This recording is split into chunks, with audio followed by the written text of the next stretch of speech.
আসসালামু আলাইকুম। মাদার্স কিচেনে সবাইকে স্বাগত জানাচ্ছি নতুন আরেকটি রেসিপি দেখার জন্য। আজকে আমি বানিয়ে দেখাবো মিষ্টি কুমড়ার বিচি ভর্তা। সারাদিন রোজা রাখার পর ইফতারিতে বা সেহরিতে এরকম একটা ভর্তা থাকলে তৃপ্তি করে ভাত খাওয়া যায়। এভাবে আবার ভর্তা বানিয়ে দেখবেন, খেতে অনেক বেশি ভালো লাগবে। ভর্তাটা দেখতে যতটা সুন্দর হয়েছে, খেতে তার থেকে বেশি মজার হয়েছে। ভর্তা বানানোর জন্য নিয়েছি মিষ্টি কুমড়ার বিচি। মিষ্টি কুমড়ার বিচিগুলো ভালোভাবে ছিলে নেব। মিষ্টি কুমড়ার বিচিগুলো ভালোভাবে ছিলে ধুয়ে নিয়েছি। নিয়েছি পরিমাণ মতো কাঁচামরিচ, পেঁয়াজ আর রসুন। আপনারা কতটুকু মিষ্টি কুমড়ার বিচি ভর্তা করবেন সেই অনুযায়ী পেঁয়াজ, মরিচ আর রসুনের পরিমাণটা নিয়ে নেবেন। এখন সবগুলো উপকরণ ভেজে নেব। চুলার মধ্যে কড়াই বসিয়ে দিয়েছি, দিয়ে দিচ্ছি পরিমাণ মতো তেল। তেল গরম হওয়া পর্যন্ত অপেক্ষা করব। তেল গরম হয়ে গিয়েছে, এখন মরিচগুলো ভেজে নেব। মরিচগুলো ভালোভাবে ভেজে নিতে হবে।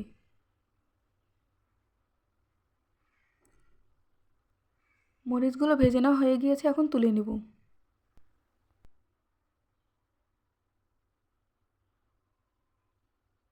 মরিচগুলো তুলে নেওয়া হয়ে গিয়েছে, এখন ভেজে নেব রসুন আর পেঁয়াজ কুচি।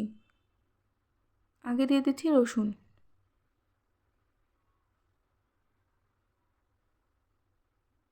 রসুন দিয়ে কিছুক্ষণ ভেজে নেব।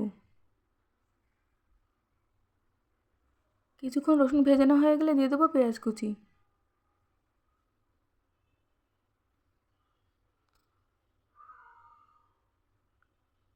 পেঁয়াজ কুচি আর রসুনগুলো ভালোভাবে ভেজে নেব। গোল্ডেন কালার করে পেঁয়াজ কুচি আর রসুনগুলো ভেজে নিতে হবে। ভেজে নেওয়া হয়ে গিয়েছে, তুলে নেব।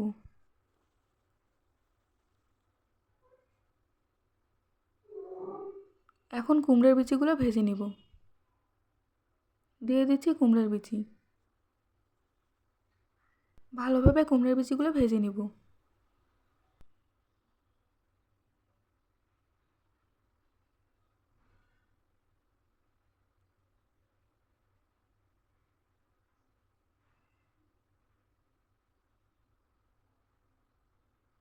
ভালোভাবে কুমড়োর বিচি ভেজে নেওয়া হয়ে গিয়েছে, এখন তুলে নেব।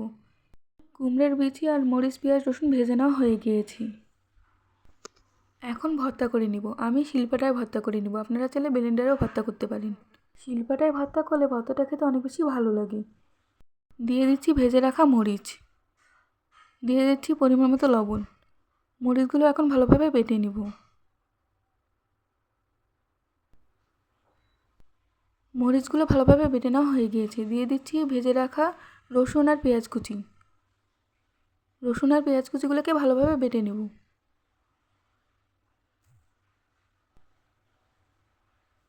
রসুন আর পেঁয়াজ ভালোভাবে বেটে নেওয়া হয়ে গিয়েছে। দিয়ে দেব ভেজে রাখা কুমড়োর বিচি। ভালোভাবে বেটে নেব।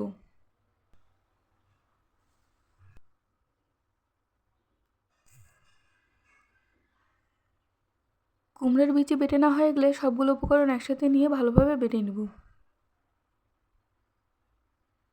সবগুলো উপকরণ ভালোভাবে বেটে নেওয়া হয়ে গিয়েছে। তৈরি হয়ে গিয়েছে মিষ্টি কুমড়োর বিচি ভর্তা। এখন পিরিচে তুলে পরিবেশন করে নেব। পিরিচে তুলে পরিবেশন করে নিয়েছি। আশা করি মিষ্টি কুমড়োর বিচি ভর্তা আপনাদের কাছে ভালো লেগেছে। আমার রেসিপি ফলো করে একবার এভাবে মিষ্টি কুমড়োর বিচি ভর্তা করে দেখবেন, খেতে অনেক বেশি ভালো লাগবে। আমার রেসিপিটি যদি ফেসবুক থেকে দেখে থাকেন তাহলে লাইক, কমেন্ট, শেয়ার এবং ফলো দিয়ে পাশে থাকবেন। আর রেসিপিটি যদি ইউটিউব থেকে দেখে থাকেন তাহলে লাইক, কমেন্ট, শেয়ার এবং সাবস্ক্রাইব করে পাশে থাকবেন। মিষ্টি কুমড়ার ভর্তার রেসিপিটি কেমন লাগলো কমেন্ট করে জানাবেন।